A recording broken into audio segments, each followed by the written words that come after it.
हो गया। आज की जो हमारी क्लास रहेगी, वैसे मैंने आपको एप्लीकेशन में बहुत सारी थ्योरेटिकल क्लास पढ़ाई है और उसके बाद प्रैक्टिस सेट भी कराए, और जहां तक मैंने आपको पेपर करने का तरीका भी बहुत अच्छे तरीके से बताया है। लेकिन लास्ट टाइम पे आपको पता है आज हमारा कौन सी डेट है, तो 14 है। मान लीजिए ट्यूसडे का हमारा एग्जाम है, मंगलवार का हमारा एग्जाम है, उसके बीच में आपके पास शनिवार और रविवार और सोमवार है। मैं आपसे ये चाहूंगा कि आप शनिवार और रविवार तक ही पढ़ाई करें, उसके बाद थोड़ा सा अपने माइंड को रिलैक्स करें। अब हमें ये देखना है कि मान लीजिए इन 2 दिनों या 3 दिनों के बीच में हमें कौन कौन से ऐसे टॉपिक हैं जो मोस्टली पढ़ने ही पढ़ने। तो आज का जो मेरा सेशन है वो है एग्जाम 18 जून लास्ट टाइम रिवीजन। कौन कौन से ऐसे टॉपिक हैं जिनके आधार पर हमें उनको पढ़ना है, जो आते ही आते हैं। आपको ये वाली बात समझनी और इनको पढ़ना है आपको। मैं आपको ये भी बताते चल रहा हूं कि अगर आपने सच में नोट्स खरीदे या सच में एप्लीकेशन पर क्लास ली है और मैंने जिस तरीके से आपको पढ़ाया, अगर आपने ये वाले टॉपिक अच्छे तरीके से कवर कर लिए, तो मैं आपको ये भी बता रहा हूं कि मैक्सिमम आपके कम से कम 80% टॉपिक मैं आपको यहां पे बता दूंगा जो आने वाले हैं। और ये वाले टॉपिक अगर आपने ढंग से पढ़ लिए तो हो सकता है 18 जून वाला पेपर आपका क्रैक हो जाए। ठीक है, हमारा टॉपिक क्या है, एग्जाम 18 जून लास्ट टाइम रिवीजन टॉपिक्स। यानी कौन कौन से ऐसे टॉपिक हैं जिनको हमें रिवाइज करना चाहिए, क्योंकि लास्ट टाइम का प्रैक्टिस सेट लगाने की अपेक्षा अगर मेरी जो बात होती है और मैं जो अपने स्टूडेंटों को सजेस्ट करता हूं, मैं उनसे ये वाली बात बोलता हूं कि आप प्रैक्टिस सेट तो काफी दिनों से लगा ही रहे हैं, लेकिन लास्ट टाइम पे आप अपने आपके कॉन्सेप्ट को क्लियर करके जाइए, क्योंकि फैक्चुअल क्वेश्चन भी बहुत पूछे जाते हैं और थोड़ा कॉन्सेप्ट बेस्ड भी क्वेश्चन पूछे जाते हैं। तो आपका जब तक कॉन्सेप्ट क्लियर नहीं होगा तब तक आप क्वेश्चन को क्रैक नहीं कर सकते। ठीक है, अब हमें ये देखना है कौन कौन से क्वेश्चन हमें वो टॉपिक्स पढ़ने। देखो, अगर मैं सबसे पहले बात करता हूं शिक्षा की, अगर शिक्षा से पेपर पुटअप होगा या शिक्षा से क्वेश्चन आएगा, तो ये हमेशा ध्यान रखना कि शिक्षा के प्रकार से क्वेश्चन आएगा। किससे क्वेश्चन आएगा, ये आपको ध्यान रखना कि शिक्षा के प्रकार से क्वेश्चन आएगा। और ये कई बार पूछा भी गया है। तो शिक्षा के प्रकार का अगर क्रम की बात करें तो आपको बता देना, पहला जो क्रम होता है हमारा अनौपचारिक, दूसरा जो हमारा होता है औपचारिक, तीसरा जो हमारा होता है वो निरौपचारिक।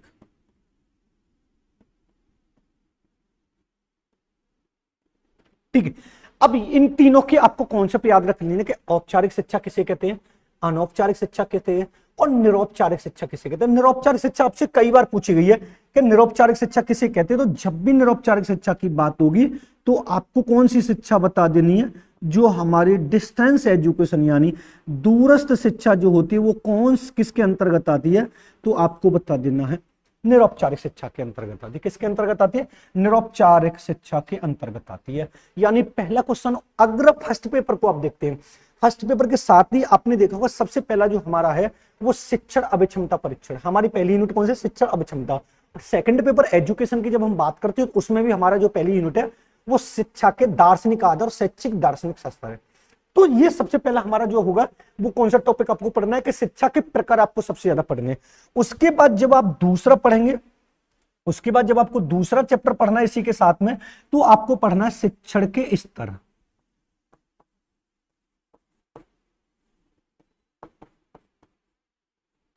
अब शिक्षण के स्तर कितने, तो आपको बता देना 3 स्तर है। कितने हैं, 3 स्तर है। और कौन कौन से स्तर है, थोड़ा सा हर बार क्वेश्चन यहां से पुटअप हो रहा है कि शिक्षण के स्तर कौन कौन से। तो पहला जो हमारा है वो हमारा है स्मृति स्तर, दूसरा जो हमारा है वो है हमारा बोध स्तर, और तीसरा जो हमारा है वो है चिंतन स्तर।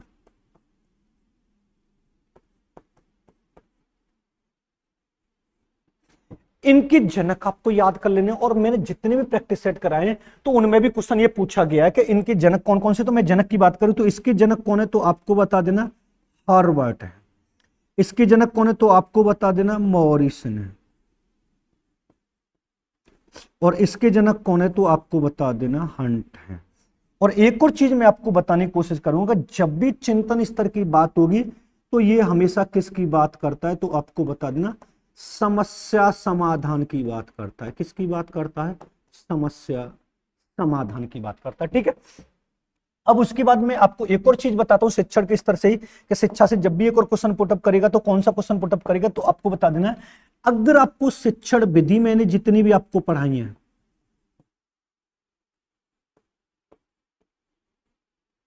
शिक्षण विधि से 100% आपसे 2 नंबर पूछेगा एक्चुअल में, क्या मस्तिष्क झंझावात विधि के जनक कौन है, निर्देशन विधि के जनक कौन है, खेल विधि के जनक कौन है, और संपर्क विधि के जनक कौन है, अभ्यास और आवृत्ति विधि के जनक कौन है, निगमन विधि के जनक कौन है, आगमन विधि के जनक कौन है, और ब्रेन स्टोर्मिंग विधि के जनक कौन है, प्रयोजना विधि के जनक कौन है।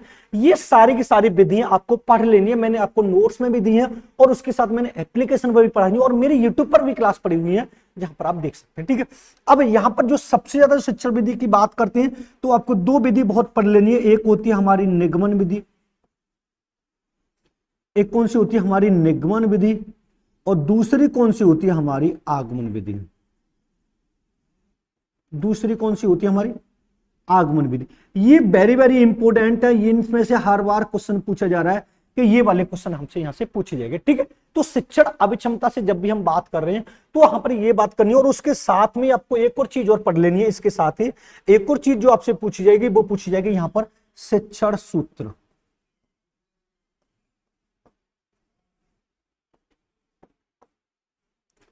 शिक्षण सूत्र से एक क्वेश्चन हर बार पूछा जा रहा है कि सरल से जटिल की ओर, ज्ञात से अज्ञात की ओर, नियम से उदाहरण की ओर, और प्रत्यक्ष से अप्रत्यक्ष की ओर, सामान्य से विशिष्ट की ओर, संश्लेषण से विश्लेषण की ओर। जो मैंने आपको यह भी बताया था किस तरीके से क्वेश्चन पुटअप करेगा। तो जब भी इनमें से ये टॉपिक अगर आपने लास्ट टाइम पर पढ़ लिए तो आपका पहली बार में नेट करेक्ट हो जाएगा। ठीक है, अब उसके बाद यहीं पर अगर मैं आपसे ये वाली बात बोलूं कि अगर मैं यहीं पर आपको ये वाली बात बताता हूं, समझना, अगर मैंने यहां पर आपसे बोला कि मान लीजिए अगर वो फ्लैंडर्स की बात करता है, फ्लैंडर्स से बहुत क्वेश्चन पूछा जा रहा है, तो फ्लैंडर्स शिक्षण अभिक्षमता में भी पूछा जाता, अलग से भी पूछा था। तो फ्लैंडर्स ने कक्षा अंत प्रक्रिया विश्लेषण दिया था।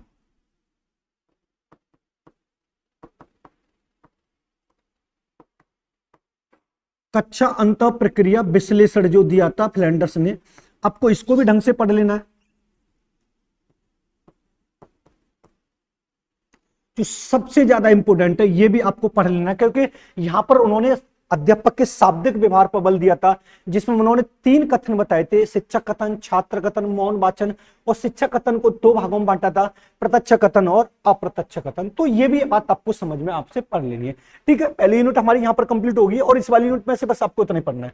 लेकिन जब हम दूसरी यूनिट की बात करते हैं तो दर्शन की बात करते हैं। किसकी बात करते हैं हम? दर्शन की बात करते हैं। सबसे पहले दर्शन की बात करते तो आपको एक तो यह समझना है कि दर्शन व शिक्षा का संबंध, व शिक्षा का संबंध,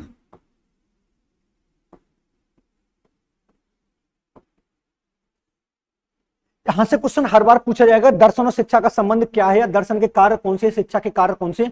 यहां से ये वाला आराम से पूछ लेना।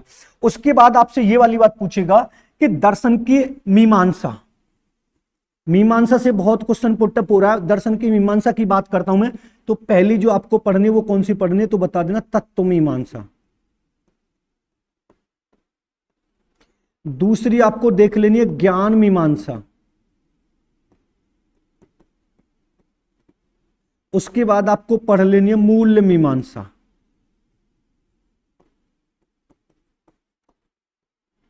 यहां से एक क्वेश्चन आपको आराम से मिल जाएगा, मीमांसा सत्य का ज्ञान कौन सी मीमांसा कराती है, ज्ञान की प्राप्ति कौन सी मीमांसा कराती है, ज्ञान के चयन के मानक कौन सी मीमांसा कराती है। अब उसके बाद जब हम दर्शन की बात करते हैं, किसकी बात करते हैं? दर्शन की बात करते हैं, तो यहां पर आपको दर्शन के भाग पढ़ने, क्या पढ़ने? दर्शन के भाग पढ़ने। और दर्शन के जो भाग हैं वो कितने भाग हैं तो आपको बता देना 2 भाग हैं। एक है हमारा भारतीय दर्शन, समझ लेना, एक है हमारा भारतीय दर्शन और एक है हमारा पाश्चात्य दर्शन। एक कौन सा? हमारा पाश्चात्य दर्शन। यहां से भी क्वेश्चन 100% मिलेगा और यहां से भी क्वेश्चन 100% मिलेगा। लेकिन जब भारतीय दर्शन की बात होती है तो इसको 2 भागों में बांटा गया है। एक है हमारा आस्तिक दर्शन, इसका कॉन्सेप्ट आपको पढ़ लेना है कि आस्तिक दर्शन किसे कहते हैं। दूसरा है हमारा नास्तिक दर्शन। दूसरा कौन सा? हमारा नास्तिक दर्शन। ये मैं वो टॉपिक बता रहा हूं जो आपको पढ़ने ही पढ़ने, अगर आपने ये ढंग से पढ़ लिए ना तो आराम से आपका पहली बार में 18 जून का पेपर क्रैक हो जाएगा। ठीक है, अब मान लीजिए मैं बात करता हूं आस्तिक दर्शन, नास्तिक दर्शन की, और उसके बाद जब हम बात कर रहे हैं इधर ये पाश्चात्य दर्शन में आपको कौन कौन से पढ़ने, थोड़ा समझना। एक पढ़ना आदर्शवाद, आदर्शवाद से एक क्वेश्चन 100% आएगा, आदर्शवाद। दूसरा आपको पढ़ना है प्रकृतिवाद, तीसरा आपको पढ़ना है यथार्थवाद। उसके बाद आपको पढ़ना है प्रयोजनवाद। उसके बाद आपको पढ़ना अस्तित्ववाद। उसके बाद आपको पढ़ना मार्क्सवाद। यहां से आपको इनमें से समझ लेना, और मैंने आपको ये बहुत अच्छे तरीके से बताए थे कि जब हम आदर्शवाद की बात करते तो आपको बताना भगवान की बात करते, मन की बात करते, विचारों की बात करते, मस्तिष्क की बात करते, शाश्वत मूल्यों की बात करते, दिव्य मूल्यों की बात करते, जिनको कभी भी हम चेंज नहीं कर सकते। लेकिन जब प्रकृतिवाद की बात करते तो प्रकृति की बात करते, भौतिक ज्ञान की बात करते हैं। लेकिन जब यथार्थवाद की बात करते तो यथार्थवाद में विज्ञान की बात करते, प्रयोजनवाद की बात करते हैं, तो समाज की बात करते, प्रजातंत्र की बात करते, क्रिया की बात करते, व्यवहारिक की बात करते हैं, और परिवर्तनशील की बात करते हैं। अस्तित्ववाद की बात करते तो स्वयं की बात करते, मार्क्सवाद की बात करते तो वैज्ञानिक समाजवाद की बात करते हैं, वर्ग विहीन समाज की बात करते हैं।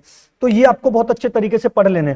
लेकिन अगर मैं यहां पर आपसे ये वाली बात बोलूं कि नास्तिक दर्शन किसे कहते, तो आपको बता देना है आराम से, नास्तिक दर्शन किसे कहते हैं, जो वेदों में आस्था नहीं रखते हैं। कौन नहीं रखते? वेदों में आस्था नहीं रखते हैं। लेकिन इसके अंतर्गत कौन आते हैं? तीन आते हैं। बौद्ध आता है, जैन आता है, और चार बार का आता। और यहां से पिछली बार क्वेश्चन कई बार, दो क्वेश्चन पूछे, सॉरी, लास्ट ईयर जो पेपर हुआ उसमें दो क्वेश्चन पूछे गए कि निम्नलिखित में से कौन सा आस्तिक दर्शन है, कौन सा नास्तिक दर्शन है। और इन दोनों का शब्द अर्थ मैंने बता दिया, जो वेदों में आस्था रखता वो आस्तिक है, जो वेदों में आस्था नहीं रखता वो नास्तिक है। लेकिन जब हम आस्तिक दर्शन की बात करते तो इसके अंतर्गत कौन कौन से आते हैं, तो आपको समझना है इसके अंतर्गत कौन कौन से आते हैं। तो आपको इसके अंतर्गत बताने, एक आता सांख्य, दूसरा आता योग, तीसरा आता न्याय, वेदांत, वैशेषिक और मीमांसा। यहां से तीन लिए थे, एक इधर से लिए थे, इधर से तीन लिए थे, एक इधर से लिए थे। यहां से क्वेश्चन कई बार पुटअप हुआ है कि निम्नलिखित में से कौन सा आस्तिक दर्शन है, कौन सा नास्तिक दर्शन है। अगर आपने ये ढंग से पढ़ ली है, अगर मैं पहली यूनिट की बात करता हूं फर्स्ट पेपर और सेकंड पेपर की बात करता हूं, अगर आपने इनको ढंग से पढ़ लिया, सांख्य दर्शन कौन होता है तो आपको बता दें, सांख्य महर्षि कपिल मुनि है, योग दर्शन पतंजलि है, न्याय दर्शन महर्षि गौतम है, वेदांत दर्शन महर्षि बादरायण है।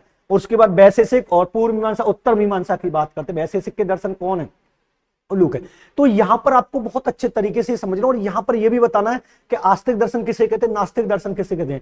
मैं वो टॉपिक आपको बता रहा हूं जो आपको लास्ट टाइम पर रिवीजन करने हैं, क्योंकि इनके कॉन्सेप्ट अगर आपको क्लियर होगी, और 100 क्वेश्चन में से फर्स्ट पेपर में 50 क्वेश्चन आएंगे और सेकंड पेपर में 100 क्वेश्चन आएंगे। अगर मैं फर्स्ट पेपर 50 क्वेश्चन की बात करता हूं तो मैं इनमें से जो यूनिट बता रहा हूं कम से कम 18 से 19 क्वेश्चन आराम से मिल जाएंगे। अभी मैं पूरा डिटेल में बताऊंगा, लेकिन सेकंड पेपर की जब मैं बात कर रहा हूं तो मैं इतने जो टॉपिक आपको बताऊंगा कम से कम 70 क्वेश्चन आपको बहुत अच्छे तरीके से मिलेंगे। ठीक है, अगर आप लास्ट टाइम पे ये सारी बातें आप पढ़ते जाते हैं, क्योंकि दर्शन से कई बार क्वेश्चन पुटअप हुआ है। ठीक है, अभी नेक्स्ट देखते हैं हम, नेक्स्ट कौन कौन से होते हैं। अभी उसी में हम दर्शन की जब बात करेंगे, किसकी बात करेंगे, तो दर्शन के जो हमारे विचारक हैं, दर्शन के जो विचारक हैं। अब दर्शन के विचारक कौन कौन से, तो आपको समझ लेना कौन कौन से विचारक की हम बात करते हैं। सबसे पहले हम बात कर रहे हैं विवेकानंद की, उसकी बात कर रहे हैं हम महात्मा गांधी की,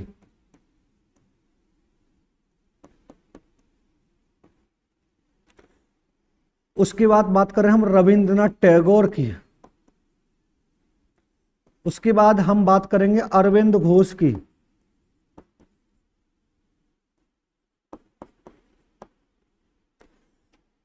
उसके बाद हम बात करेंगे सावित्रीबाई फुले की,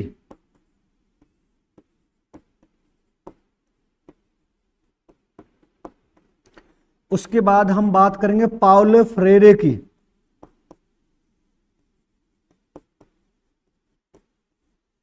उसके बाद हम बात करेंगे जे कृष्णमूर्ति की,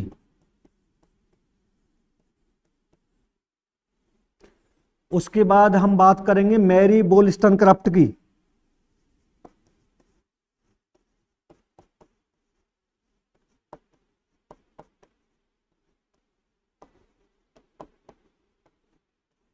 और उसके बाद हम बात करेंगे नेल लोडिंग्स की।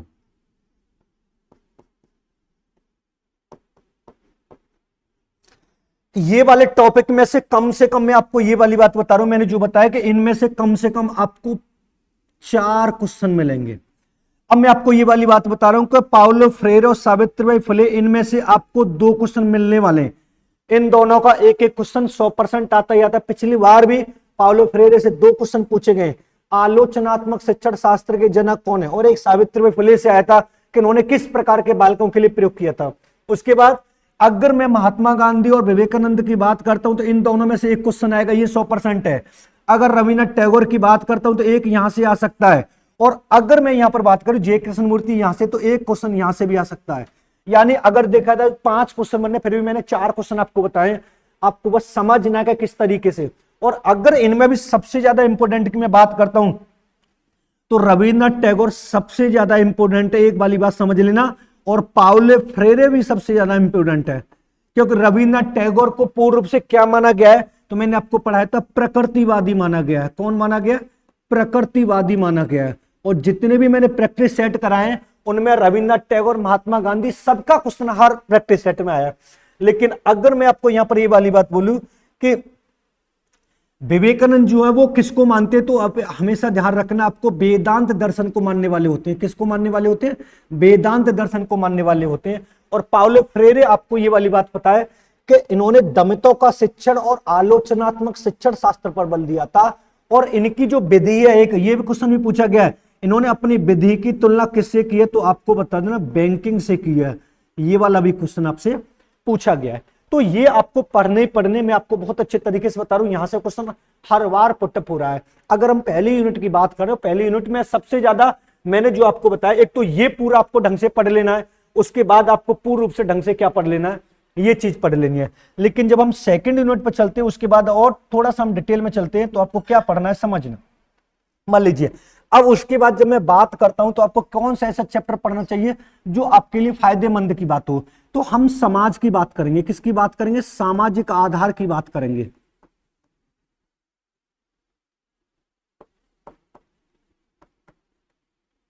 सामाजिक आधार की जब हम बात करते हैं तो यहां पर सबसे ज्यादा आपको क्या पढ़ना चाहिए? सबसे पहले आपको पढ़ना चाहिए कि समाज के प्रकार कौन कौन से हैं। समाज के प्रकार किसे कहते हैं, समाज किसे कहते हैं, तो आपको पता है 2 प्रकार है। एक पढ़ाया था मैंने बंद समाज, दूसरा मैंने आपको पढ़ाया था मुक्त समाज।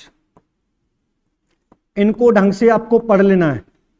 उसके बाद आपको नेक्स्ट पढ़ना है शैक्षिक समाज शास्त्र, यानी शैक्षिक समाज शास्त्र किसे कहते हैं, तो आपको बता देना है समाज शास्त्र के सिद्धांतों का शिक्षा में जो प्रयोग किया जाता है वो हमारा क्या कहलाता है? शैक्षिक समाज शास्त्र कहलाता है। तो इसका अर्थ आपको ढंग से बता देना है। उसके बाद आपको एक पढ़ना है जो सबसे ज्यादा हर बार पूछा जा रहा है, समाजीकरण।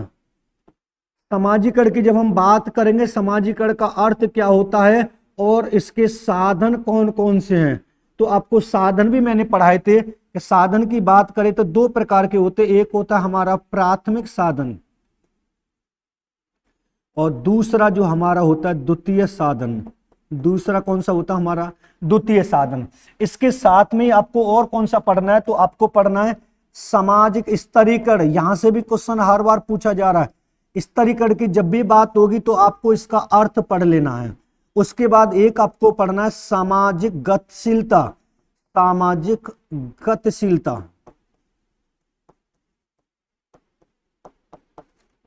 यहां से ये वाला क्वेश्चन, अगर हम समाज वाले टॉपिक को पढ़ना चाहते हैं और समाज वाले टॉपिक को अगर देखा जाए तो बस इतना अगर आपने पढ़ लिया कि समाज कितने प्रकार का, शैक्षिक समाज शास्त्र किसे कहते हैं, यानी समाज के रीति रिवाज, कायदे कानून, सिद्धांतों का जब शिक्षा में प्रयोग किया जाता है और एक बालक को सामाजिक प्राणी बनाया जाता है, उसे हम क्या बोलते हैं? शैक्षिक समाज शास्त्र। समाजीकरण किसे कहते हैं, तो आपको बता रहे हैं जब एक व्यक्ति किसी समाज के रीति रिवाज, कायदे कानून, परंपराओं, मूल्यों को अपने व्यवहार में डालता है और अपने व्यवहार को समाज के अकॉर्डिंग संचालित करता है, वो हमारा समाजीकरण कहलाता है। स्तरीकरण का अर्थ जब आप पढ़ेंगे तो समाज को विभिन्न वर्गों और स्तरों में बांटना होता है। और ये वाली बात मैंने आपको पढ़ाई भी है कि प्राचीन काल में जो हमारा समाज था वो 4 भागों में बटा हुआ था, ब्राह्मण, क्षत्रिय, वैश्य और शूद्र। उसके बाद आपको पढ़ना है सामाजिक गतिशीलता। सामाजिक गतिशीलता में क्या होता है? जब एक व्यक्ति किसी एक समाज या समूह से किसी दूसरे समाज या समूह में चला जाता है, उसे सामाजिक गतिशीलता कहते हैं। ठीक है, अब थोड़ा सा हमें यहां पर एक और चीज जो सबसे ज्यादा पढ़नी है, वो कौन सा पढ़ना है समझिए। अगर हम बात करते हैं इनकी, अब उसके बाद मैं आपको बताऊं, अब यहां पर आपको जो मैंने यहां पर आपको पढ़ा है ना, ये जैसे ये यहां पर ये बौद्ध, जैन और चाबार्क, तो यहां पर इनको और पढ़ना है कैसे। मान लीजिए अगर मैं पहली बात करूं वैदिक काल की, वैदिक काल के संस्कार आपको पढ़ने कौन कौन सा, एक है उपनयन संस्कार,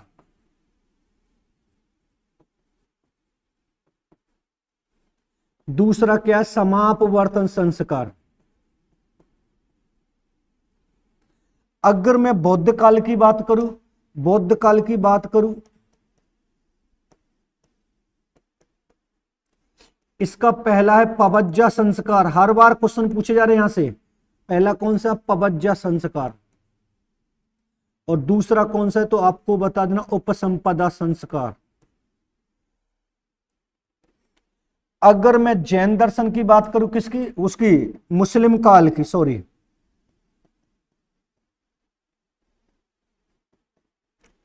तो यहां पर कौन सा हमारा, तो आपको बता देना बिस्मिल्लाह रस्म है। समझने, और इसके साथ ही यहां पर अगर मैं दूसरा आपको बताऊं तो जैन दर्शन आपको बहुत ज्यादा अच्छे तरीके से पढ़ना है, क्योंकि जैन दर्शन सबसे ज्यादा इंपॉर्टेंट है, मैं आपको पहले ही बता रहा हूं। क्योंकि जैन दर्शन में आपको ये वाली बात पता है कि जैन दर्शन में किसका प्रयोग किया गया, तो आपको बता दो त्रिरत्न का प्रयोग किया गया है, दूसरा पंच महाव्रत का प्रयोग किया गया है, और इन्होंने ज्ञान के भेद बताए, कितने बताएं, 5, मति ज्ञान, श्रुति ज्ञान, अवधि ज्ञान, मन पर्यायज्ञान, कैवल्य ज्ञान। और उसके साथ ही अगर मैं आपसे ये वाली बात बोलूं कि जब आप बौद्ध काल को पढ़े तो बौद्ध काल के 4 आर्य सत्य आपको पढ़ लेने हैं, और अष्टांग मार्ग आपको पढ़ लेने हैं। ये अगर आपने ढंग से पढ़ लिया, और जैन दर्शन का मुख्य उद्देश्य कैवल्य की प्राप्ति किसके द्वारा होती है, तो आपको बता देना त्रिरत्न का प्रयोग करके होती है। बौद्ध दर्शन का मुख्य उद्देश्य क्या होता है, तो आप बताएंगे निर्वाण की प्राप्ति होती है। तो ये जो मैं आपको बता रहा हूं, अगर आपने ये ढंग से पढ़ लिया, इन्हीं चैप्टरों को आपको पढ़ना है। और एक बात और मैं आपको बता रहा हूं बहुत अच्छे तरीके से, वैदिक काल, बौद्ध काल, मुस्लिम काल और जैन धर्म, इनसे कंपलसरी आपको 4 क्वेश्चन मिलेंगे, इनसे कंपलसरी आपको 4 प्रश्न बनेंगे। और इनका कॉन्सेप्ट अगर आपको समझ में नहीं आता है तो आप मुझसे पूछ भी सकते हैं, कॉन्सेप्ट क्लियर नहीं होता तो आप मुझसे पूछ भी सकते हैं।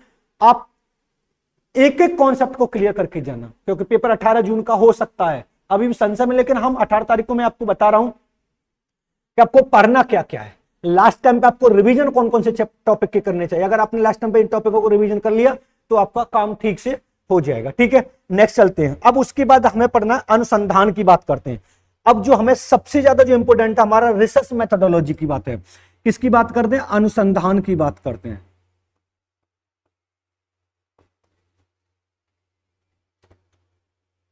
अब देखिए अनुसंधान किसे कहते हैं। अनुसंधान से क्वेश्चन हमेशा कम से कम फर्स्ट पेपर में आपसे 5 क्वेश्चन पूछे जाएंगे, सेकंड पेपर में 4 से 5 क्वेश्चन पूछे जाएंगे। तो अगर मैं अनुसंधान की बात करूं तो टोटल ऑल ओवर अगर मान ले तो कम से कम 8 क्वेश्चन पूछे जाएंगे। कितने प्रश्न पूछे जाएंगे आपसे, 8 से 9 प्रश्न पूछे जाएंगे। अब आपको करना क्या, सबसे पहले एक तो अनुसंधान के आपको चरण याद करने हैं। क्या याद करने, चरण, समस्या का चयन करना, परिकल्पना का प्रतिपादन करना, शोध की रूपरेखा करना, आंकड़ों का संकलन करना, आंकड़ों का विश्लेषण करना, उसके बाद निष्कर्ष करना, उसके बाद सामान्यीकरण करना। ये आपको चरण पहली बार याद करने हैं। उसके बाद आपको सेकंड नंबर पर याद करना है उसके प्रकार। अब इस प्रकार में जो सबसे ज्यादा इंपॉर्टेंट अगर मैं आपको बताऊं तो एक क्वेश्चन आपको मौलिक अनुसंधान से मिलेगा, जो आपको पढ़ने ही पढ़ने। एक क्वेश्चन आपको व्यवहारिक यानी प्रयोगात्मक शोध से मिलेगा, और एक क्वेश्चन या 2 क्वेश्चन आपको क्रियात्मक शोध से मिलेगा।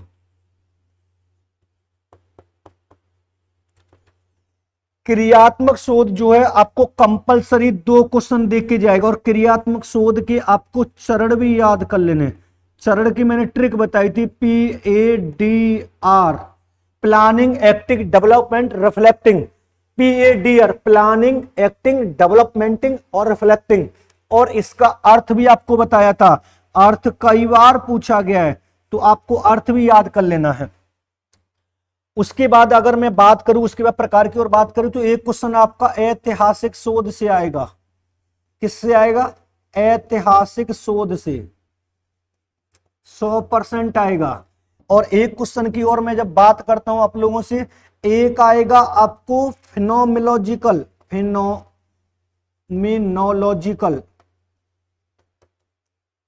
और रिसर्च की बात होगी, जब भी आपको बता देना है रिसर्च की बात हो रही, तो एक क्वेश्चन यहां से 100% आपको मिलेगा ही मिलेगा, एक क्वेश्चन यहां से मिलेगा ही मिलेगा। जब भी इस वाले क्वेश्चन की बात होगी तो सामाजिक जगत की बात होगी। किसकी बात होगी? तो आपको बता देना सामाजिक जगत की बात होगी, ठीक है। और एक क्वेश्चन आपको कहां से मिलेगा, मैं अभी आपको एक क्वेश्चन और बता रहा हूं। तो एक क्वेश्चन आपको या तो उससे मिलेगा वर्णनात्मक शोध से,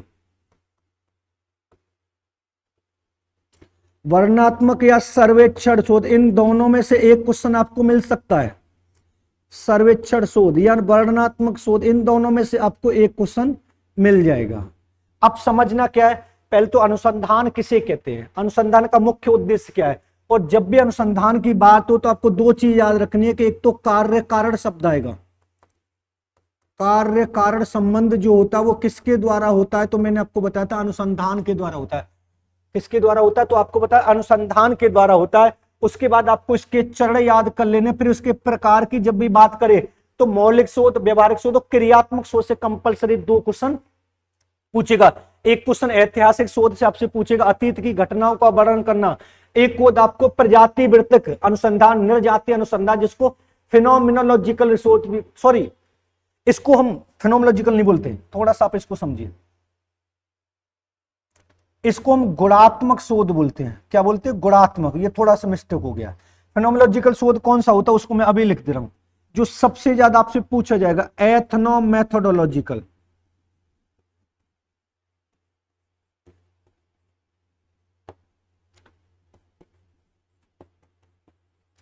यहां से इसको हम क्या बोलते हैं, तो आपको बता दें प्रजातीय। और जब भी इसका क्वेश्चन आएगा तो ये समझिए सामाजिक जगत का अध्ययन करेगा। जो सामाजिक जगत का अध्ययन करने के लिए किसका प्रयोग करते, तो आपको पता है एथनोमेथोडोलॉजिकल। और यहां से रिसर्च की पूरी यूनिट कंप्लीट कर दी मैंने, रिसर्च की यूनिट। फिर उसके बाद अगर हम बात करें, उसके बाद जब हम बात करेंगे तो यहां पर आपको परिकल्पना को पढ़ना है। क्या पढ़ना है? परिकल्पना को पढ़ना है। और जब भी परिकल्पना को जब हम पढ़ेंगे तो सिर्फ आपको पढ़ना क्या है कि परिकल्पना की विशेषताएं क्या हैं। जो लास्ट पेपर में आपसे परिकल्पना की विशेषताएं पूछी है, अच्छी परिकल्पना की विशेषता क्या होती हैं। और इसके साथ में आपको दो परिकल्पना पढ़नी है। पहली जो होती है हमारी शून्य परिकल्पना, पहली कौन सी होती है? हमारी शून्य परिकल्पना। दूसरी जो होती है वो हमारी कौन सी होती है, तो आपको बता देना विकल्प परिकल्पना। एक तो आपको परिकल्पना से जब भी बात करें तो आपको बता देना इसकी विशेषताएं कौन कौन सी हैं। दूसरी जब बात करें तो शून्य परिकल्पना, विकल्प और परिकल्पना किसे कहते हैं, और इनसे संबंधित जब जो क्वेश्चन बनेगा वो कौन सा क्वेश्चन बनेगा, तो मैं अभी आपको बता रहा हूं क्वेश्चन कौन सा बनेगा परिकल्पना से। एक बनेगा प्रथम प्रकार की त्रुटि,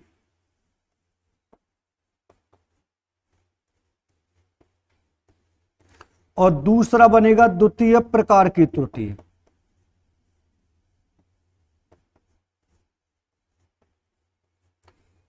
100% आपको एक नंबर देके जाएंगे कि प्रथम प्रकार की त्रुटि किसे कहते हैं, द्वितीय प्रकार की त्रुटि किसे कहते हैं। और ये दोनों मैंने आपको बहुत अच्छे तरीके से पढ़ाई है कि प्रथम प्रकार की त्रुटि और द्वितीय प्रकार की त्रुटि क्या कहलाती है।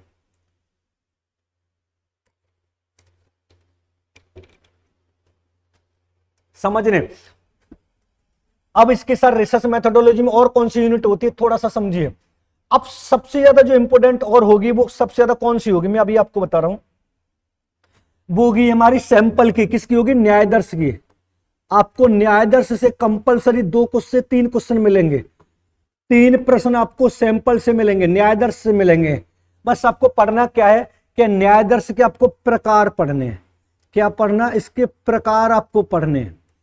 प्रकार इसके 2 हैं, पहला कौन सा है, दूसरा कौन सा। पहला कौन सा हमारा, तो आपको बता देना संभाव्य न्यायदर्श है। दूसरा कौन सा? हमारा असंभाव्य न्यायदर्श है। ठीक है। अब थोड़ा सा अगर मैं आपको ये वाली बात बताने की कोशिश करूं कि संभाव्य न्यायादर्श के अंतर्गत कौन कौन से आते हैं और संभाव्य न्यायादर्श के अंतर्गत कौन कौन से, यहां पर लिखना मेरे लिए बहुत जरूरी है। अब मान लीजिए इसके अंतर्गत कौन कौन से आएंगे, पहला जो आएगा वो आएगा साधारण यादृच्छिक,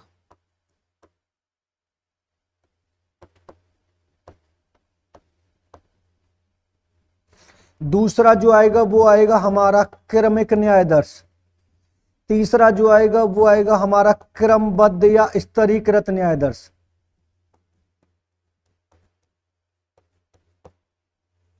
उसके बाद हमारा आएगा समूह न्यायादर्श, उसके बाद आएगा बहुरूपीय न्यायादर्श और उसके बाद आएगा बहुस्तरीय न्यायादर्श। अगर मैं असंभाव्य न्यायादर्श की बात करता हूं कि असंभाव्य न्यायादर्श के अंतर्गत कौन कौन से आएंगे, तो इसके अंतर्गत अगर हम बात करते हैं, पहला आएगा आकस्मिक,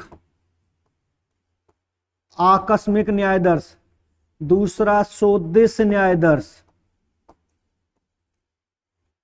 फिर उसके बाद आएगा कोटा न्यायादर्श, फिर उसके बाद आएगा निर्णीत न्यायादर्श, फिर उसके बाद आएगा हिमकंदुक न्यायादर्श,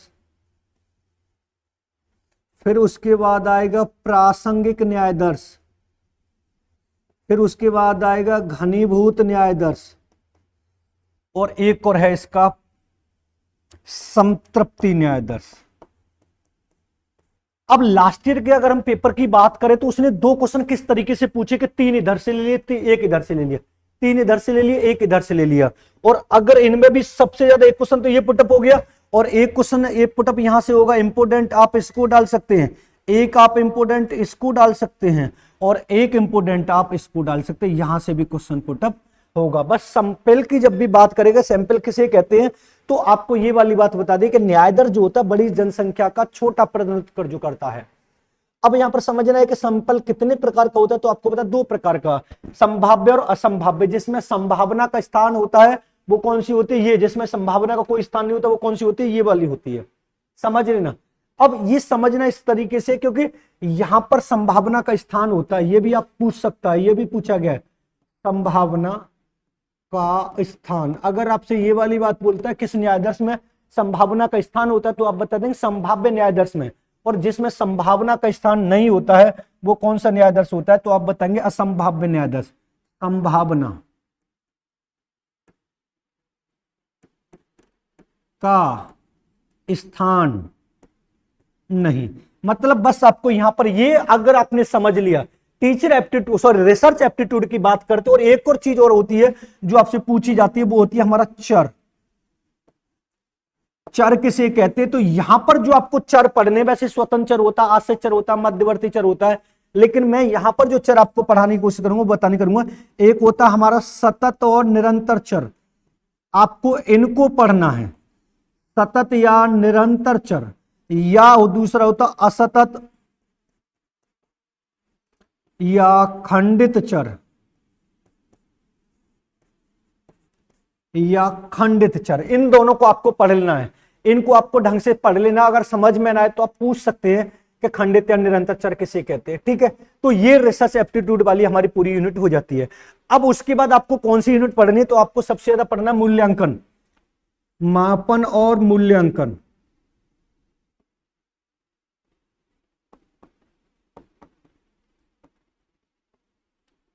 जब हम मापन मूल्यांकन की बात करते हैं तो लास्ट ईयर आपने देखा होगा सबसे ज्यादा क्वेश्चन मापन के स्तर से पूछा गया है। मापन के स्तर की जब हम बात करते हैं कि मापन के स्तर कितने, तो आपको बता देना 4 है। पहला हमारा नामित, दूसरा है हमारा क्रमित, तीसरा है हमारा अंतराल, और उसके बाद है हमारा अनुपात। इनको आप क्रम से पढ़ लेना, क्रम से लगवाने के लिए उसने पूछा था, ठीक है। अब उसके बाद हमें दूसरा जो स्टेप पढ़ना है वो कौन सा पढ़ना है, तो आपको समझना है। अब हमें पढ़ना है मूल्यांकन के प्रकार।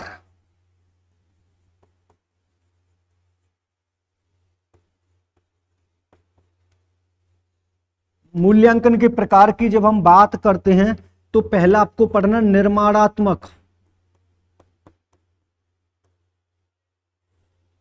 दूसरा आपको पढ़ना है संकलनात्मक।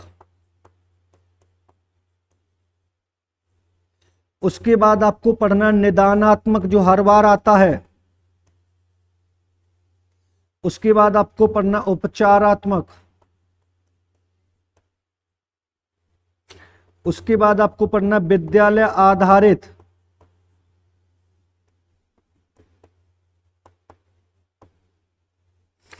उसके बाद आपको पढ़ना सतत और व्यापक।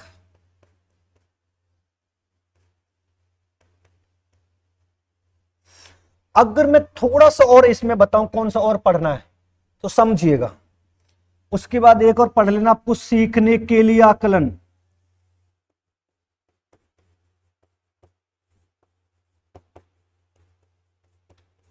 एक पढ़ना सीखने का आकलन।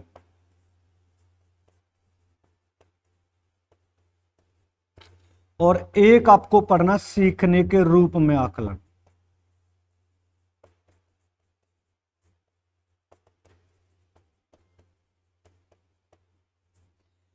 यहां से कंपलसरी आपको 4 क्वेश्चन मिलने वाले, इस मूल्यांकन के प्रकार से कंपलसरी आपको 4 क्वेश्चन मिलने वाले।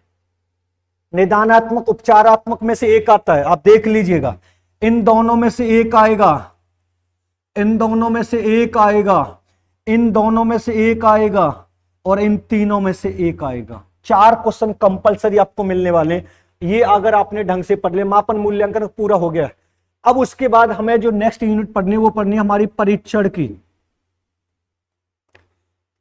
जब हम परीक्षण की बात करते हैं तो परीक्षण का सबसे पहले आपको क्या पढ़ना है, तो आपको विशेषताएं पढ़नी है कि एक अच्छे परीक्षण की विशेषताएं कौन कौन सी हैं।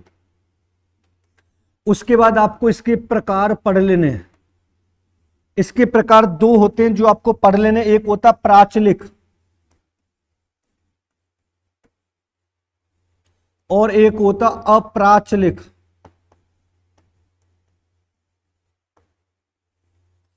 प्राचलिक के अंतर कौन सा परीक्षण, एक आता टी परीक्षण, एक आता एफ परीक्षण और एक आता जेड परीक्षण। इन तीनों को पढ़ लेना बहुत अच्छी तरीके से। टी परीक्षण हर बार आपसे पूछा जाएगा, एफ परीक्षण भी पूछा जा रहा है, जेड परीक्षण भी पूछा जा रहा है और काई वर्ग परीक्षण भी पूछा जाता है। ठीक है, उसके बाद आपको कौन सी यूनिट पढ़नी है, उसके बाद आपको पढ़ना है काई वर्ग परीक्षण। काई वर्ग परीक्षण किसके अंतर्गत आएंगे, तो आपको बताना अप्राचलिक के अंतर्गत आता है। फिर उसके बाद आपको पढ़ना है सहसंबंध गुणांक।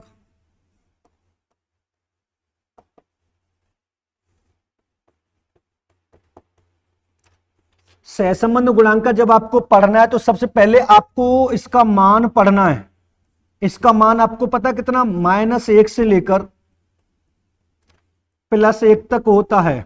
उसके बाद आपको इसकी विधि पढ़ लेनी है। 2 विधि है इसकी, एक है कोटि अंतर विधि और दूसरी प्रोडक्ट मूवमेंट विधि। और उसके बाद इसके प्रकार पढ़ लेने हैं। इसके प्रकार से हर बार क्वेश्चन आ रहा है। 100% आपको 1 नंबर दे के जाएगा मिलान करवाने के लिए। अगर कोरिलेशन से क्वेश्चन पूछा गया या तो इसकी विधि से पूछेगा या इसके वैल्यू से पूछेगा, मान -1 से लेकर +1 तक है, या फिर इसके प्रकार से जो धनात्मक, ऋणात्मक, शून्य, द्विश्रेणिक, बिंदु द्विश्रेणिक और चतुष्कोणिक जो होता है। और एक और चीज और आपको पढ़नी है जो आपके लिए बेनिफिट साबित होगी, इसका आंशिक सहसंबंध।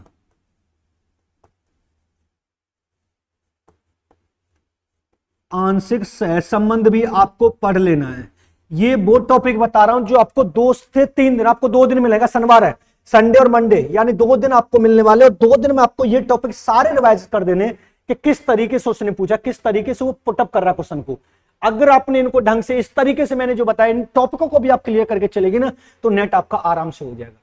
बशर्ते सबसे पहले आपको ये वाली बात भी पता होनी चाहिए, सक्सेस के पीछे गाइड का बहुत बड़ा हाथ होता है।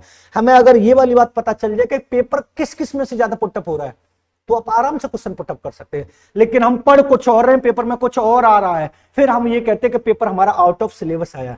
पेपर आउट ऑफ सिलेबस नहीं आया, पेपर वो पढ़ाई जो आपने की वो आउट ऑफ सिलेबस से की है। आपको वो चीज पढ़नी चाहिए जो आपको सच में पढ़ना है, लेकिन वो चीज हम पढ़ रहे हैं जो हमें सच में बिल्कुल नहीं पढ़ना है। ठीक है, इसके बाद अगर आपको जो पढ़ना है, मैं और बता रहा हूं आपको, उसके बाद सबसे पहले आपको क्या पढ़ना है, शैक्षिक तकनीकी। नेक्स्ट यूनिट की जब हम बात करते हैं तो किसकी बात करेंगे, शैक्षिक तकनीकी की बात करेंगे। शैक्षिक तकनीकी से जब भी क्वेश्चन पुटअप होगा तो एक तो आपको इसके कार्य से क्वेश्चन पुटअप होगा, उसके बाद इसके विकास से क्वेश्चन पुटअप होगा। किससे, विकास से क्वेश्चन पुटअप होगा। और जब विकास की हम बात करते तो मैंने आपको पढ़ाया था कि सबसे पहले शिक्षण मशीन का प्रयोग 1926 में अमेरिका के ओहियो राज्य विश्वविद्यालय में सिडनी एल प्रेस ने किया था। तो ये पूरी तरह से आपको पढ़ना। और शैक्षिक तकनीकी की जन्म 1950 में इंग्लैंड के जो ब्रायन मोर थे उन्होंने बताया था। तो एक तो इसका विकास पढ़ लेना है और उसके बाद आपको इसके उपागम पढ़ने हैं। उपागम मैंने इसके 3 पढ़ाए थे। कितने पढ़ाए थे, 3 पढ़ाए थे। पहला जो मैंने आपको पढ़ाया था कठोर शिल्प उपागम पढ़ाया था, दूसरा जो मैंने आपको पढ़ाया था वो पढ़ाया था मृदुल शिल्प उपागम पढ़ाया था, और तीसरा जो मैंने आपको पढ़ाया था प्रणाली विश्लेषण पढ़ाया था। और ये वाली बात मैं आपको बता भी रहा हूं कि जब मैंने आपको इनको पढ़ाया तो प्रैक्टिस सेट कराए थे, तो ऐसा कोई प्रैक्टिस सेट नहीं था जिनमें से इन तीनों में से question put up. Hardware approach, software, system analysis की बात करता है। उसके बाद अगर आपको और पढ़ना है शैक्षिक तकनीकी की जब हम बात करते तो यहां पर एक टॉपिक और मिलेगा आपको, अविक्रमित अनुदेशन। अविक्रमित अनुदेशन। जब हम अविक्रमित अनुदेशन की बात करते तो इसके जनक मैंने आपको बहुत अच्छे तरीके से बता दिया कौन है। तो इसके जनक जो मैंने आपको बताए थे वो कौन है, स्किनर इसके जनक है। लेकिन जब हम इसके प्रकार की बात करते हैं, एक तो आपको इसके सिद्धांत पढ़ लेने। इसके सिद्धांत कौन कौन से, तो आपको बता देना 5 इसके सिद्धांत हैं। पहला कौन सा मैंने आपको बताया था, लघुपदीय का सिद्धांत, सक्रिय अनुक्रिया का सिद्धांत, स्वगति का सिद्धांत, तात्कालिक प्रतिपुष्टि का सिद्धांत और छात्र परीक्षण का सिद्धांत। इन 5 से लास्ट ईयर क्वेश्चन पूछा गया है और जितने प्रैक्टिस सेट करा उनमें मोस्टली क्वेश्चन आपसे पूछा गया। उसके बाद आपको क्या पढ़ना है, उसके बाद इसके प्रकार आपको पढ़ने हैं। उसके बाद क्या पढ़ना है, इसके प्रकार। इसके प्रकार की जब हम बात करते हैं, जब हम इसके प्रकार की बात करते तो इसके प्रकार कौन कौन से, तो आपको बता दें 3 प्रकार हैं। कितने प्रकार हैं, 3 प्रकार हैं। कौन कौन सा है, तो आपको समझना कौन कौन से प्रकार हैं। पहला हमारा रेखीय, दूसरा हमारा शाखीय और तीसरा हमारा मैथमेटिक्स। और शैक्षिक तकनीक का एक और यूनिट आपको पढ़ लेने जो आपके लिए फायदे साबित हो सकती है, सूक्ष्म शिक्षण। क्या हो सकती है, सूक्ष्म शिक्षण। आपको पता माइक्रो टीचिंग चक्र का, इसका चक्र आपसे पिछले पेपर में पूछा गया है कि माइक्रो टीचिंग चक्र को सही क्रम में लगाइए। तो शैक्षिक तकनीकी से, और एक और चीज और आपको पढ़नी जो लास्ट ईयर पेपर में पूछी भी गई है, जो शैक्षिक तकनीकी के अंतर्गत ही आती है, कौन कौन सी आती है, इसके जो मॉडल हैं, इसके जो 2 मॉडल हैं शैक्षिक तकनीकी के, शैक्षिक तकनीकी के जो 2 मॉडल है कौन कौन से हैं, तो मैंने आपको पढ़ाया था, एक पढ़ाया था ADDIE, दूसरा जो मैंने आपको पढ़ाया था ASSURE। इन दोनों की फुल फॉर्म आपको पढ़ ले, लास्ट पेपर में ADDIE की फुल फॉर्म पूछी गई, analysis, development, design, development, implementation और इवैल्यूएशन। एसयोर की बात करें, analysis, select, state, select, utilize, require, evaluation. तो इनके भी आपको शैक्षिक तकनीकी से सिर्फ आपको मैक्रो टीचिंग को ढंग से पढ़ लेना। एक और चीज और पढ़ लेना, इसके साथ में अगर फैक्चुअल क्वेश्चन पूछा जाएगा तो प्रतिमान, प्रतिमान के जो प्रकार मैंने लिखाए होंगे आपको और पढ़ाए भी होंगे, तो उसमें आपको ये वाली बात बता देनी है कि प्रतिमान के जैसे अग्रम व्यवस्थापक प्रशिक्षण प्रतिमान, सचमैन का, ब्लूम का, जेकब का, और ये मैंने पढ़ाए भी होंगे आपको, और विलियम जे गॉर्डन का। तो इन सबके फैक्चुअल क्वेश्चन आपसे पूछा जा सकता है। शैक्षिक तकनीकी यूनिट से बस इतना पढ़ना है लास्ट टाइम पर, और हमें कुछ नहीं पढ़ना है। लेकिन उसके बाद जब हमें नेक्स्ट की बात करते हैं तो सबसे पहले नेक्स्ट की जब हम बात करेंगे तो हमें क्या पढ़ना है, देखो अब अगर हम बात करते हैं साइकोलॉजी में, मनोविज्ञान में, मनोविज्ञान में जब हम बात करेंगे, मनोविज्ञान की यूनिट में सबसे ज्यादा क्वेश्चन आपसे मिलेंगे। अगर मनोविज्ञान की यूनिट को अगर हमें पढ़ना है तो सबसे पहला इसमें कौन सा पढ़ना पड़ेगा, तो आपको बता देना वृद्धि और विकास। वृद्धि विकास किसे कहते हैं और इसकी अवस्थाएं आपको पढ़ लेनी है। उसके बाद आपको सीखना पढ़ना है, सीखना पढ़ना है, और सीखने के सिद्धांत आपको पढ़ने हैं। और हो सकता है इसका ट्रांसफर भी पूछ सकता है, सीखने का स्थानांतरण भी किसे कहते हैं। लेकिन सबसे ज्यादा आपको सीखना और सीखने के सिद्धांत आपको बहुत अच्छे तरीके से पढ़ने हैं, और इसी में आपको गहने को पढ़ना है। गहने ने सीखने के कितने प्रकार बताएं, तो 8 प्रकार बताएं। जितने भी मैंने आपको प्रैक्टिस सेट करा है उसमें कई बार क्वेश्चन पुटअप हुआ है कि गहने के प्रकार को सही क्रम में लगाई, जो संकेत अधिगम, उद्दीपक, अनुक्रिया अधिगम, श्रृंखला अधिगम, इस तरीके से उन्होंने क्वेश्चन पुटअप किए। तो यहां से आपको ये भी समझ में आपको करना है, ठीक है। उसके बाद एक क्वेश्चन जो सबसे ज्यादा आपसे पूछा जाएगा सीखने का, सीखने की अक्षमता, हर बार पूछा जा रहा है, सीखने की अक्षमता। लर्निंग डिसेबिलिटी की जब हम बात करते हैं, लर्निंग डिसेबिलिटी में आपको क्या करना है, जैसे aphasia, dysphagia, alexia, dyslexia, agraphia, dysgraphia, calculia, इन सबको आपको पढ़ना है, ठीक है। उसके बाद अगर मैं आपसे ये वाली बात बोलूं कि अब कौन सा टॉपिक पढ़ना है, तो आपको यहां पर पढ़ना सृजनात्मकता। क्या पढ़ना? सृजनात्मकता।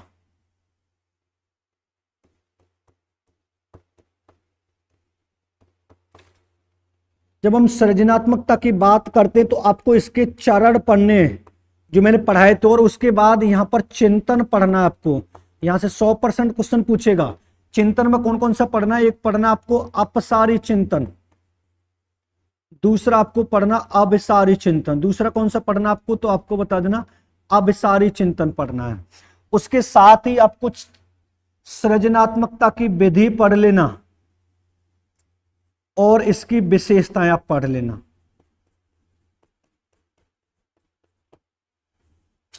ठीक है।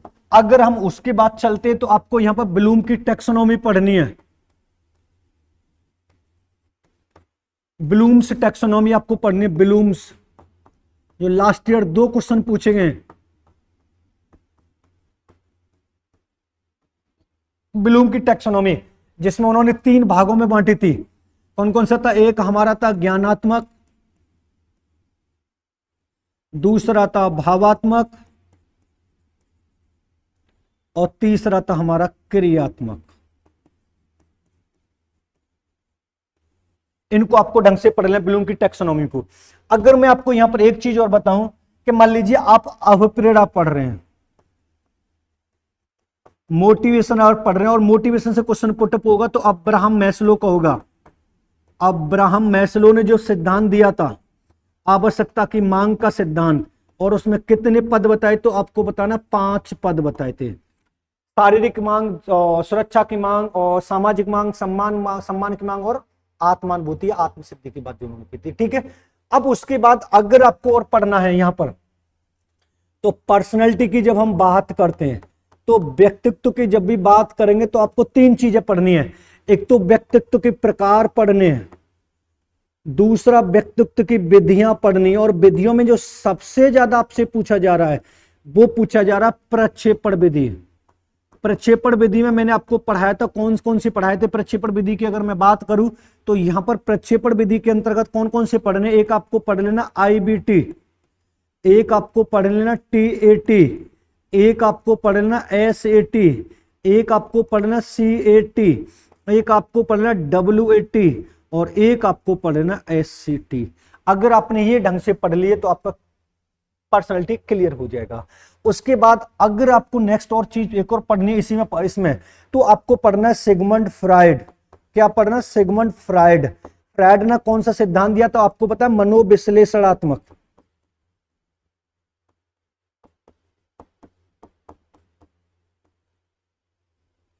अब मनोविश्लेषणात्मक की जब भी बात करेंगे, लास्ट ईयर क्वेश्चन में आपसे पूछा क्या गया, यहां पर आपको पता है फ्राइड की मूल प्रवृत्ति पूछी गई है। क्या पूछा गया? मूल प्रवृत्ति पूछी गई है। उसके बाद आपको 2 मूल प्रवृत्ति बताई थी, एक बताई थी जीवन मूल प्रवृत्ति, और मृत्यु संख्या पूछी गई थी। कितनी मूल प्रवृत्ति बताई? 2। उसके बाद आपको इसके उपागम पढ़ने हैं। उपागम पढ़ने, उपागम कितने बताए? 3 बताए। कौन कौन से बताए? एक बताए एड, एक बताए ईगो, और एक बताए सुपर ईगो। समझ रहे ना? अगर हम थोड़ा सा और बात करें फ्राइड के बारे में क्या क्या और पूछ सकता है, तो फ्राइड की एक और चीज आपको समझ लेनी है। फ्राइड की रक्षात्मक युक्ति आपसे कंपलसरी पूछेगा ही पूछेगा। रक्षात्मक युक्तियां आपने पढ़ा होगा, तर्क संगतिकरण, युक्तिकरण, प्रक्षेपण, दमन, विस्थापन, यानी अंगूर खट्टे हैं। कौन सी रक्षात्मक युक्ति का प्रयोग किया था? तो आप बताएंगे तर्क संगतिकरण और युक्तिकरण की बात कर रहा है। किसकी बात कर रहा है? तर्क संगतिकरण और युक्ति की बात कर रहा है। उसके बाद आपको इसकी अवस्थाएं और पढ़ लेनी है। फ्रायड ने जो अवस्थाएं बताई थी, तो अवस्थाएं कितनी बताई? तो आपको बता देना 5 मैंने ट्रिक से बताई थी, एम जी एल ए जी। अब मैं आपको कैसे बताऊं? मुखावस्था, गुदावस्था, लिंग प्रधान अवस्था, थोड़ा सा ये जी नहीं, यहां पर क्या जे है। मुखावस्था, गुदावस्था, लिंग प्रधान अवस्था, अवयवस्था और जननेंद्रिय अवस्था, ये आपको फ्रायड को पढ़ना। फ्रायड भी एक क्वेश्चन आपको देके जाएगा ही जाएगा। फिर उसके बाद आपको क्या पढ़ना है? यहां पर आपको विचलन की माप पढ़नी है। विचलन की माप में मैंने आपको एक पढ़ाया था रेंज, एक पढ़ाया मैंने आपको क्यूडी, एक मैंने आपको पढ़ाया एमडी, एक मैंने आपको पढ़ाया एसडी, और एक मैंने आपको पढ़ाया था त्रिभुजीकरण या त्रिकोणासन। और आपको ये वाली बात पता है कि त्रिकोणासन सबसे ज्यादा इंपोर्टेंट है। ये चीज आपको पढ़नी है। इसके साथ में अगर आपको इनको पढ़ना है तो केंद्रीय प्रवृत्ति की माप पढ़नी है।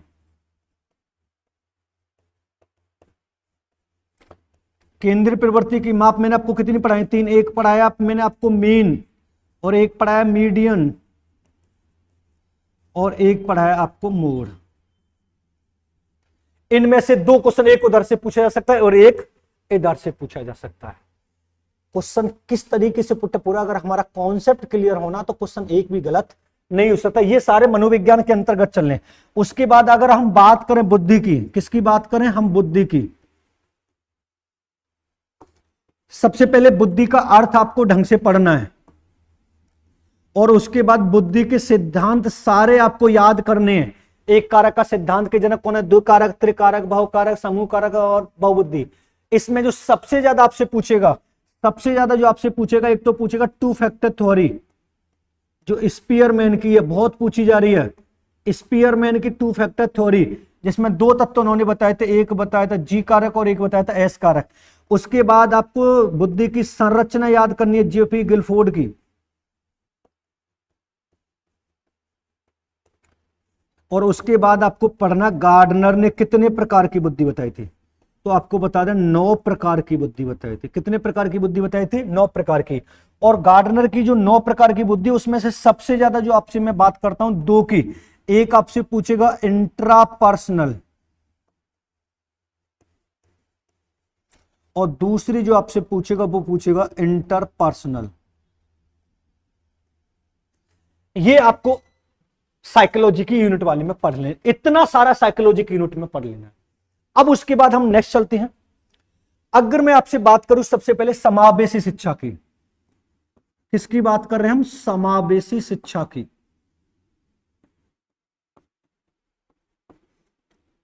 समावेशी शिक्षा का एक तो आपको अर्थ याद होना चाहिए। क्या याद होना चाहिए? समावेशी शिक्षा का अर्थ याद होना चाहिए।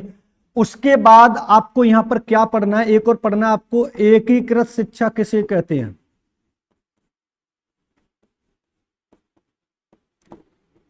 उसके बाद आपको पढ़ना है विशेष शिक्षा।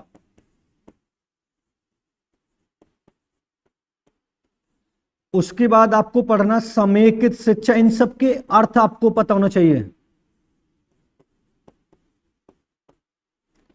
उसके बाद आपको पढ़ना प्रगतिशील शिक्षा।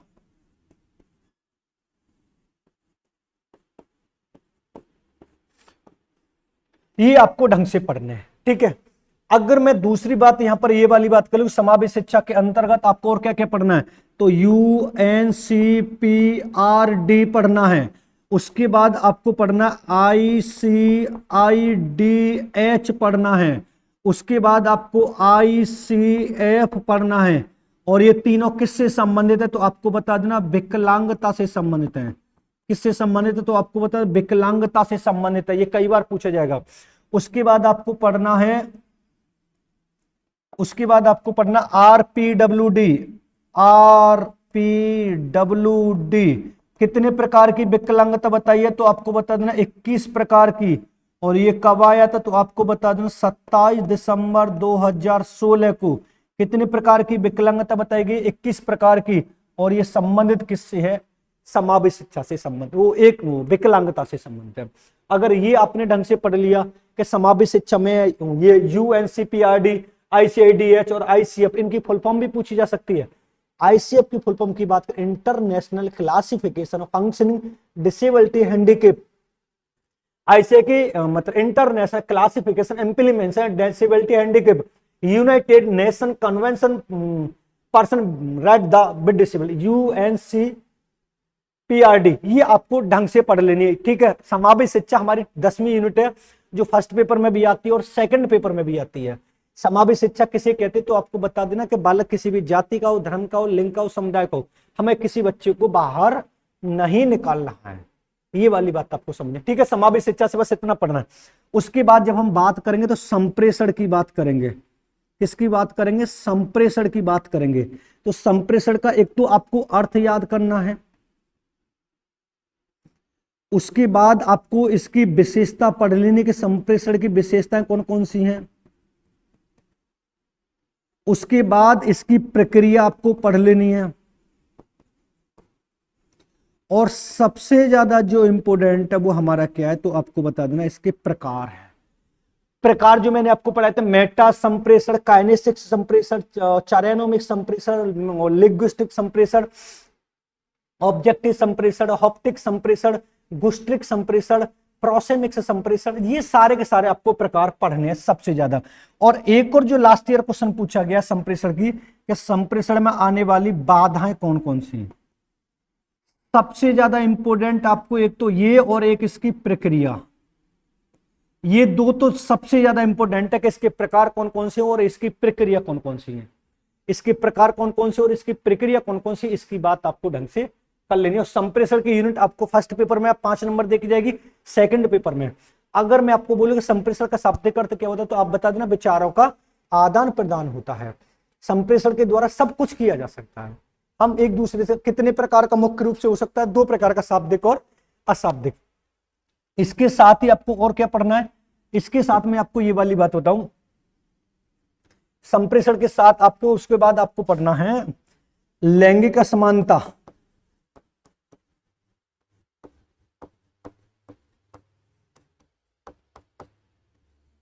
लैंगिक असमानता आपको पढ़ना, उसके बाद आपको पढ़ना बहुभाषिकतावाद।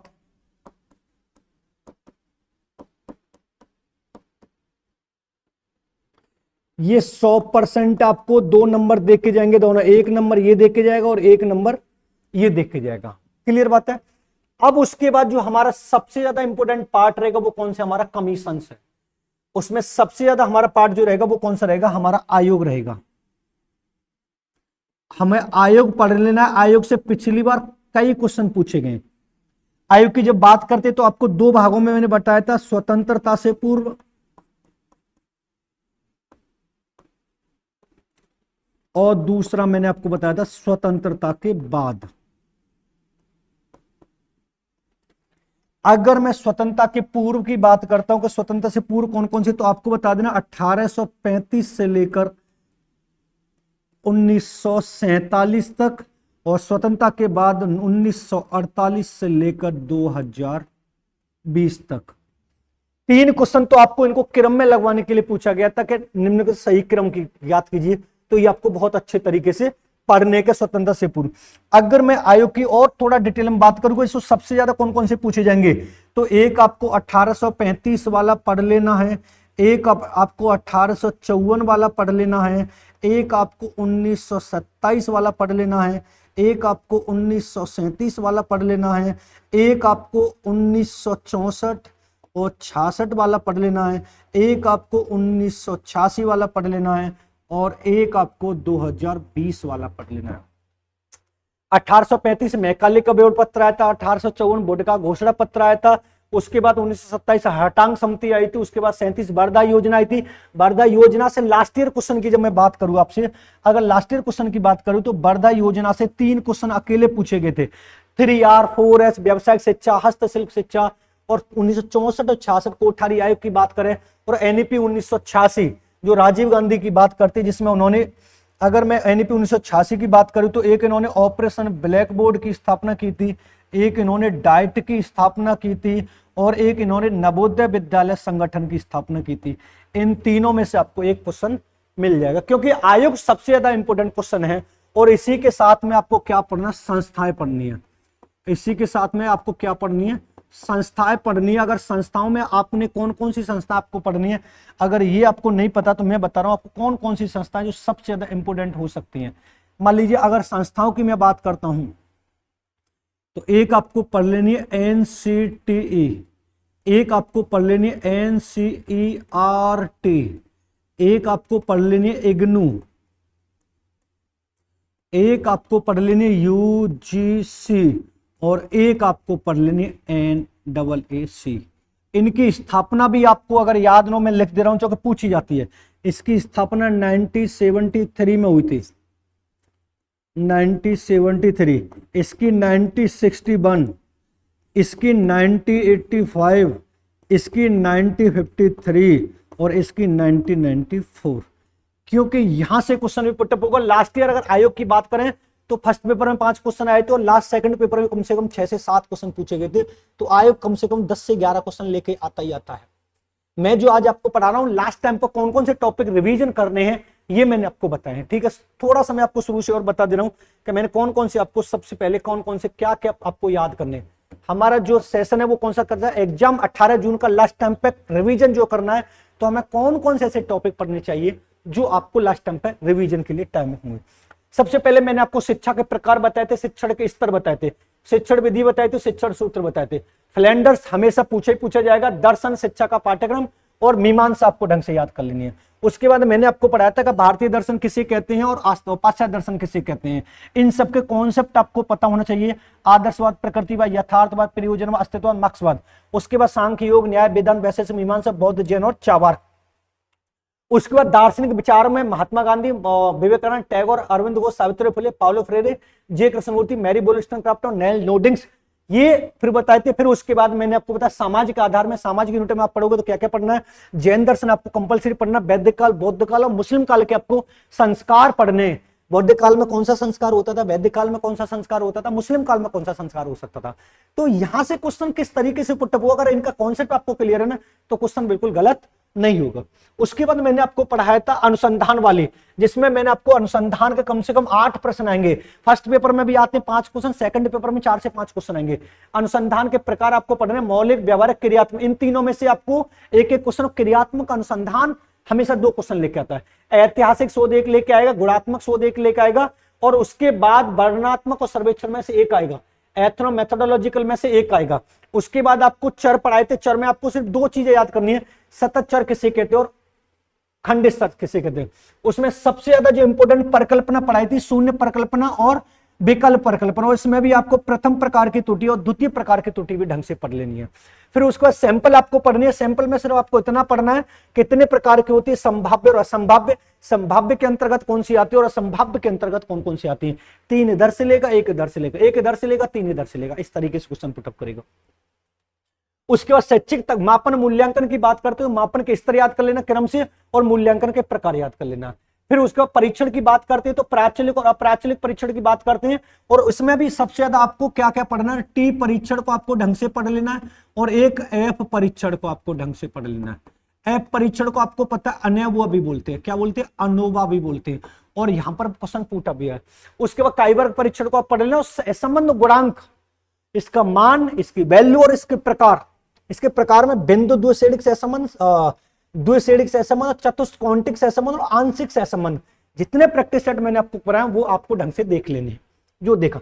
शैक्षिक तकनीकी की बात करते तो आपको प्रतिमान के प्रकार भी उसमें पढ़ लेने। शैक्षिक तकनीकी कार्य क्या क्या होते हैं, ये हमेशा शिक्षण को सरल, रुचिकर और प्रभावशाली बनाती है। इसका विकास आपको पढ़ लेना है। विकास कहां से कहां तक पढ़ना है, तो 1926 से लेकर 1972 तक आपको इसका विकास पढ़ लेना है। इसका विकास मैंने आपको अच्छे तरीके से पढ़ाया। उसके उपागम पढ़ लेना है, कठोरशील उपागम, मृदुशील उपागम, प्रणाली विश्लेषण। उसके साथ में आपको अभिक्रमित अनुदेशन पढ़ना है, जो इसके जनक कौन है, बीएफ स्किनर, और इसके सिद्धांत आपको पढ़ने 5 और इसके प्रकार। और उसके साथ में ही आपको माइक्रो टीचिंग और इसके 2 मॉडल, ADDIE और ASSURE, क्योंकि लास्ट के पेपर में आपको पता है ADDIE की फुल फॉर्म पूछी गई है, जो मैंने आपको बता दी है। मैंने आपको वो टॉपिक बताया, अगर ये टॉपिक आपके क्लियर हो गए तो नेट आपका क्रैक कंपलसरी।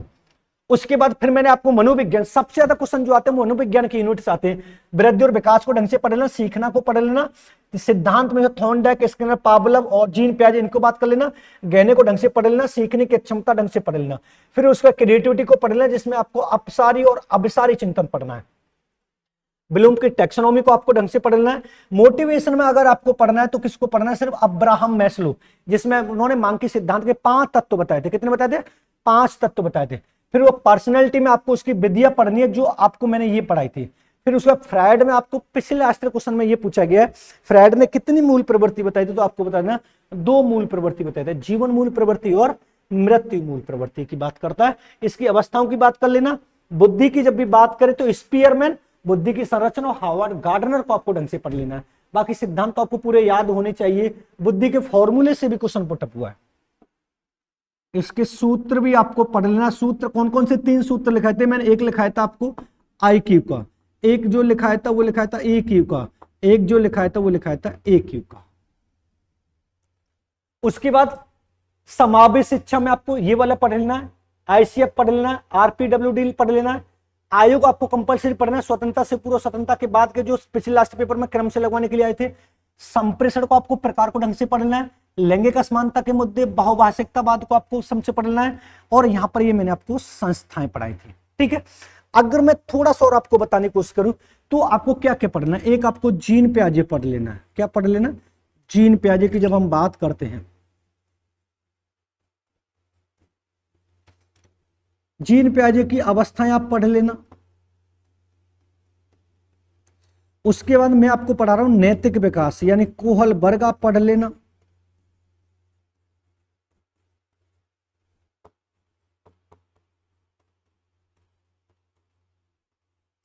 उसके बाद मैं आपको पढ़ा रहा हूं वाइगोत्स्की।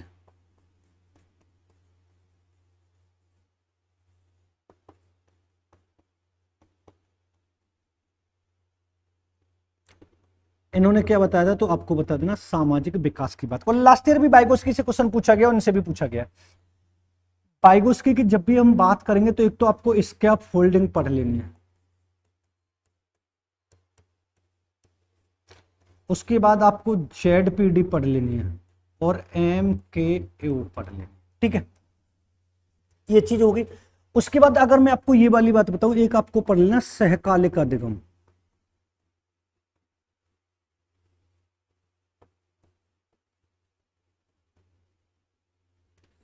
दूसरा आपको पढ़ लेना असहकालिक अधिगम,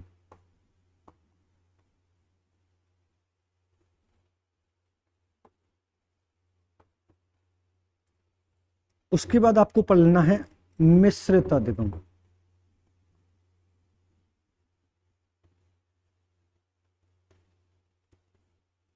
फर्स्ट पेपर सेकंड पेपर में आपको ये क्वेश्चन ये दोनों देखे जाएंगे। उसके बाद अगर मैं आपसे बात करूं तो आप एक चीज पढ़ लेना ई लर्निंग,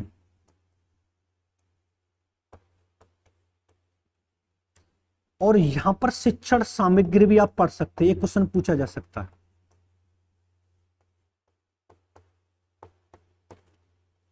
शिक्षण सामग्री भी आपसे पूछा जा सकता है। समझ रहे किस तरीके से वो क्वेश्चन पुटअप करेंगे, सहकालिक असहकालिक, इनमें से एक क्वेश्चन आपसे पूछा जाएगा। और उसके बाद और कौन कौन से ऐसे चैप्टर हो सकते हैं जिनसे क्वेश्चन पूछा जा सकता है, थोड़ा सा मैं याद कर लूं कौन कौन से क्वेश्चन पूछे जा सकते हैं, तो थोड़ा सा आप समझ रुकिए। सहकालिक असहकालिक मिश्रित हो गया, ई लर्निंग हो गया, शिक्षण सामग्री हो गया, ZPD हो गया, नैतिक विकास हो गया, जीन पियाजे हो गया, सोशियोलॉजी हो गया, और फिलोसफी हो गया, आपका रिसर्च मेथड मेजरमेंट एवैल्यूएशन हो गया, ET हो गया, साइकोलॉजी हो गया, मापन मूल्यांकन हो गया। 2 चीज और आपको पढ़नी है, देखो, एक आपको पढ़ना वैधता और एक आपको पढ़ना है विश्वसनीयता। विश्वसनीयता की विधि आपको पढ़ लेनी है। कितनी विधि पढ़नी है तो आपको बता देना 4 विधि पढ़नी है। कितनी विधि पढ़नी है तो आपको बता देना 4 विधि पढ़नी है। और इनके साथ ही आपको एक और चीज और पढ़नी है जो लास्ट टाइम मैं आपको बताने की कोशिश करूंगा, उपलब्धि परीक्षण और अभिक्षमता परीक्षण।